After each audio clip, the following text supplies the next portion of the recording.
శుభోదయం పిల్లలు. ఈరోజు మనం ఎడ్యుకేషన్ అంటే విద్య, దీని మీనింగ్ తెలుసుకున్నాం. అంటే ఒక్కొక్క లెటర్ కి ఒక్కొక్క మీనింగ్ ఉంటుంది. ఇది ఎడ్యుకేషన్. ఏంటిది? ఎడ్యుకేషన్ లో ఈ ఫర్ ఎనర్జీ అంటే శక్తి, డి ఫర్ డిసిప్లైన్ క్రమశిక్షణ, యు ఫర్ యూనిటీ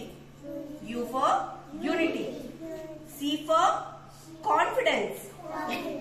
కాన్ఫిడెన్స్ అంటే విశ్వాసం, ఏ ఫర్ ఎయిమ్ లక్ష్యం, టీ ఫర్ టాలెంట్ అంటే ప్రతిభ, ఐ ఫర్ ఇంట్రెస్ట్ ఆసక్తికరమైన అంటే ఆసక్తి ఉండాలన్నమాట, ఏదైనా నేర్చుకోవాలన్న ఇంట్రెస్ట్, ఓ ఫర్ ఆపర్చునిటీ అవకాశం, ఆపర్చునిటీ అంటే అవకాశం, ఎన్ ఫర్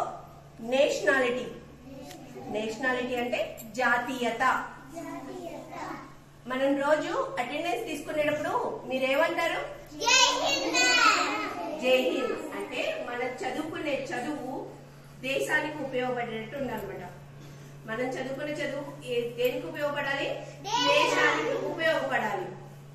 అవునా? కాబట్టి మనం నేర్చుకునే విద్యని మంచిగా నేర్చుకోవాలి, మన దేశానికి గర్వకారణంగా ఉండాలన్నమాట దేశానికి.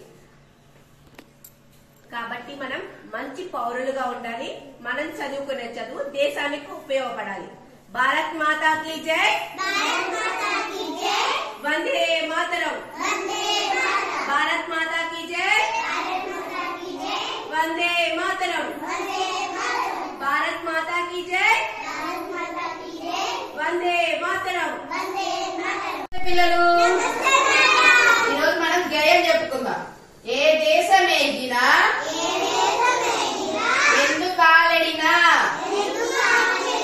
ఏ పీఠం ఎక్కినా ఎవరేమనినా, పొగడరా నీ తల్లి భూమి భారతిని, నిలుపరా నీ జాతి నిండు గౌరవము. ఇప్పుడు మనం చదువుకొని ఇతర దేశాలకు వెళ్లి జాబులు చేస్తున్నారు కదా కొంతమంది.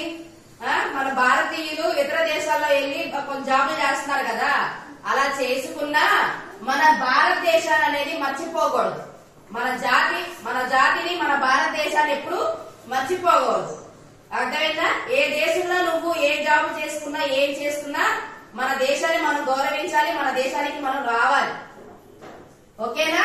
ఏ పీఠం ఎక్కినా, ఎంత పెద్ద పీఠం ఎక్కినా, రాజకీయ నాయకులైనా ఏ పీఠాలు ఎక్కినా సరే, సిఇఓలైనా సరే, పొగడరా నీ తల్లి భూమి భారతిని, మన యొక్క పుణ్యభూమిని, మనం పుట్టిన భూమిని మనం పౌరుకోవాలి.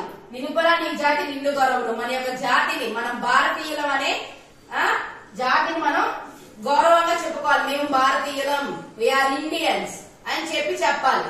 వందే మాతరం. భారత్ మాతా కీ జై. ఈ విధంగా మన దేశం మీద గౌరవాన్ని మనం పెంచుకోవాలి. ఎక్కడైనా ఉండండి, ఎక్కడైనా ఏ జాబ్ అయినా చేయండి, కానీ మన భారత మాతని, మన జాతిని, మన భారతీయతని మనం కాపాడుకోవాలి. ఓకే?